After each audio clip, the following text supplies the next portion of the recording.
cold weather games. This is kind of our thing, and you're going to take away our thing. I think there's also a bit of that to it, where there's people I think identify very strongly with Cleveland, cold weather, and having that open stadium. I think people really identify with that, and I think that's part of what they don't like about the idea of a dome. But I want to ask you what your thoughts are about that. Does seeing this game and the iconicisms of it, how iconic it was, did that make you change your mind? Because we both feel like the dome is the right way to go, but did that change your perspective? So ultimately, no. And let's cover a couple of things. So first of all, home field advantage, that definitely can play. Certainly with Southern quarterbacks come up here, guys aren't. But Jameis is a Southern quarterback, right? Look at him. But look at Denzel Ward too. Yeah. Not Denzel Ward. I'm so sorry. Look at Deshaun Watson, the guy we were just about to go with. Even when he was playing well, he never played well in bad weather.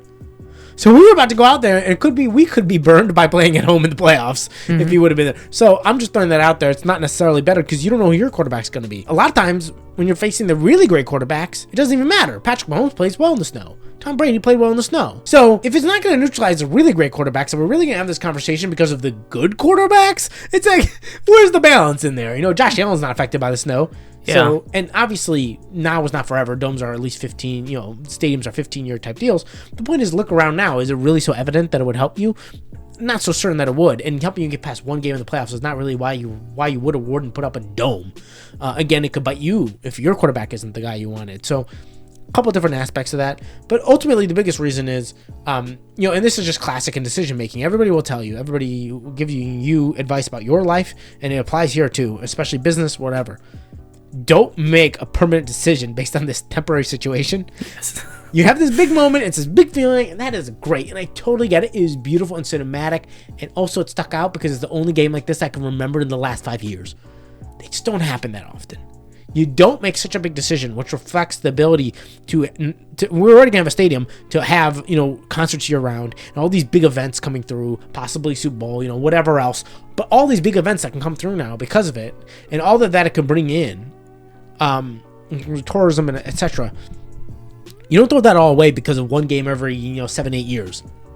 Yeah. It just doesn't make sense. So overall, there's just too much behind the dome to make it make sense to change it over this one thing. Yes, I will miss it, but everything comes with pros and cons. The question is, which gives you more pros, which gives you less cons? And quite frankly, the dome has a lot more pros, very few cons. Very few, very rare cons. It doesn't work the other way around. Yeah. And ultimately, the economy and the way it helps everyone, the way you bring, what concerts can bring and all that, there's so much more that it just doesn't even begin to weigh. Yeah, I don't think, to be completely truthful here, I don't think Jimmy Haslam cares one bit about having a dome. Okay? For us, for Browns fans, a lot of times we're thinking about the fan experience, going to the game. Do we like, getting rained on, getting snowed on in the cold, having to wear, a beanie and gloves and a coat and a blanket just to be somewhat comfortable. I know some people have their shirts off at the games, but the average fan is not doing that. The average fan is not thinking about that. The average fan is thinking about, what is my experience like at the game? Jimmy Haslam has a completely different experience. Jimmy Haslam has a domed experience every time. He's got a suite with a roof and air conditioning and heating and food and bottle service. His experience is completely different. I think from his own perspective, none of that really matters, right? He's always got a dome no matter what. Jimmy Haslam, I don't think, is thinking about football one bit when it comes to whether or not they want to have a dome.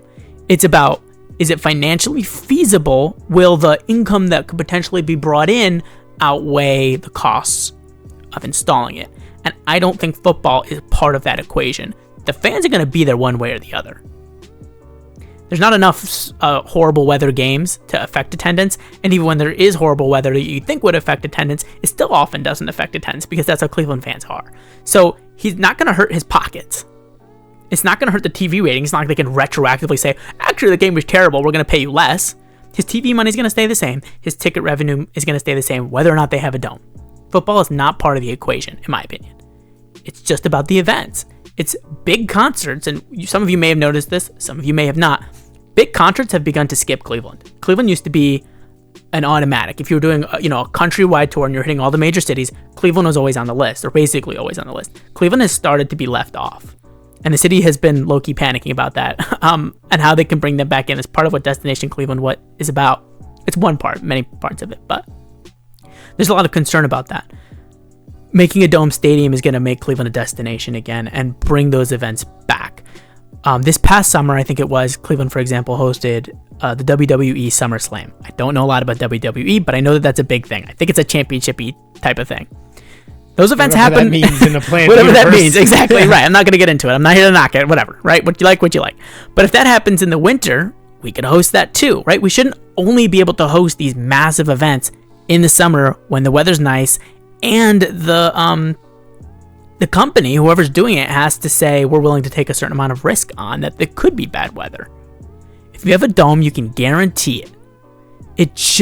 It's a game changer when it comes to attracting these major events. Even in the spring.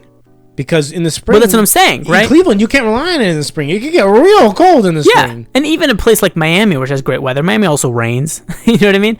Just having a dome just lets you say with confidence the weather's going to be it's going to be fine. It's going to be a non-factor. And Cleveland has been investing heavily, again, part of Destination Cleveland, has been investing heavily in turning Cleveland into an area that regularly attracts big events. That's why they built the hotels and they're upgrading the airports. They're doing all of these things to create an infrastructure to support these. Having a dome stadium is critical. It gives you the venue for a big event. It gives you the venue, exactly. I don't think football has anything to do with it.